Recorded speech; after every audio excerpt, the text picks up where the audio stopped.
Most companies don't struggle because they make bad decisions. They struggle because growth quietly changes how decisions get made. In the early stage, decisions are fast. Context is shared. Ownership is clear. As companies grow, that clarity does not scale. It fragments. This is where the real problems begin. Most leaders assume growth improves decision-making. More people, more data, more structure.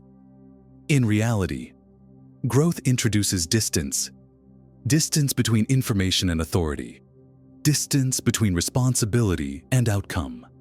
Distance between decisions and consequences. That distance slows everything down. At first, it is barely noticeable. Decisions still happen. Work still moves. Results still look acceptable. But underneath, something fundamental shifts. Decision-making stops being intentional. It becomes reactive. Early on, decisions are made by the people closest to the problem. They see the full picture. They understand trade-offs instinctively. As teams grow, that proximity disappears. Information travels through layers. Context gets compressed. Signals lose meaning. What reaches decision-makers is no longer reality. It is a summary of a summary. This creates a dangerous illusion. Leaders believe they are making informed decisions. Teams believe decisions are being handled. Neither side sees the full system anymore. The result is not bad decisions. It is delayed decisions. Delay is more damaging than error. When decisions slow down, teams compensate. They fill gaps themselves. They interpret intent. They make assumptions. Not because they want control, but because work cannot wait. Over time, this creates parallel decision paths, unofficial approvals, shadow priorities, local optimizations. Nothing is explicitly broken. Nothing is fully aligned either. This is the moment where growth starts to feel heavy, not chaotic. Heavy. Meetings increase, updates multiply, clarifications become necessary. Each addition is meant to restore control. Instead, it adds friction. Decision rights become unclear. Who owns what depends on timing, not structure. Responsibility spreads. Accountability thins. People begin to protect their scope, not out of ego, but out of survival. When decisions carry risk, people hesitate. They escalate instead of deciding. They wait instead of acting. The system becomes cautious. Ironically, this happens most often in competent teams. Teams that care about outcomes. Teams that want alignment. They slow themselves down to avoid mistakes. But systems do not reward caution. They reward momentum. As growth continues, leaders respond predictably. They add layers. They add processes. They add checkpoints. These are not signs of failure. They are signs of strain.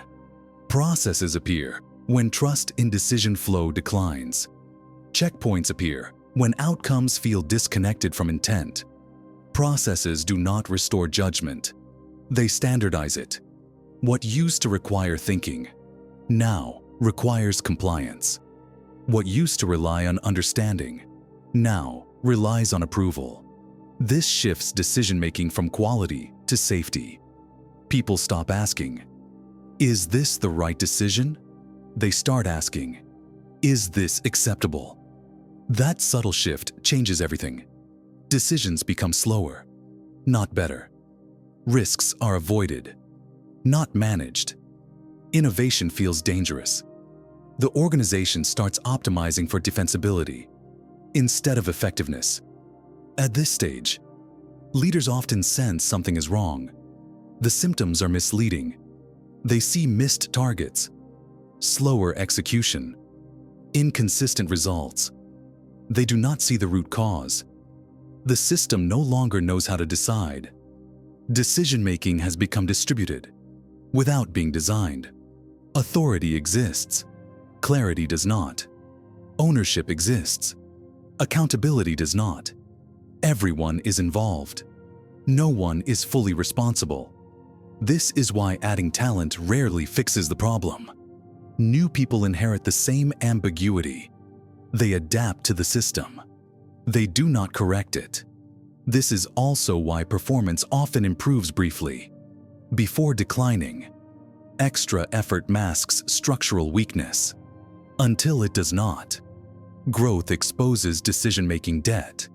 Debt created when speed outpaces clarity, when expansion outpaces design. The mistake is assuming decisions fail because people are not capable. In reality, decisions fail because the system no longer supports them. Once that happens, every other problem compounds. Marketing slows, sales hesitates, operations tighten. Not because teams are misaligned, but because the system no longer knows who should decide, when they should decide, or why. Growth did not create the problem.